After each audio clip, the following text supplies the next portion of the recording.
చాలామంది ఇవి కుక్ చేసేటప్పుడు చేసే బిగ్గెస్ట్ మిస్టేక్ ఏంటంటే వీటిని డైరెక్ట్‌గా వాటర్‌లో ఉడకపెడుతూ ఉంటారు.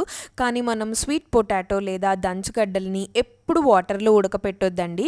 అలా ఉడకపెట్టడం వల్ల దానిలో ఉండే రిచ్ న్యూట్రియంట్స్ అయినా, అందులో ఉండే పోషకాలైనా అన్నీ పోతాయి. సో, దీన్ని కుక్ చేసుకునే ప్రాసెస్ ఏంటంటే ఎగ్జాక్ట్‌గా మనమైతే ఫస్ట్ దానిపైనున్న మట్టి మొత్తం క్లీన్ చేసేసుకునేలాగా ఒక 2, 3 టైమ్స్ వాటర్‌లో వాష్ చేసుకోవాలి. అలా వాష్ చేసుకున్న దంచగడ్డల్ని మనమైతే మధ్యకి లేదా చిన్నగా మీకు ఇష్టమైన సైజెస్‌లో కట్ చేసేసుకొని ఒక ప్యాన్‌లో ఆయిల్ ఆర్ ఘీ వేసేసుకొని బెల్లం తురుముని లేదా షుగర్‌ని నేనైతే ఇక్కడ బెల్లం తురుము వేసుకున్నాను.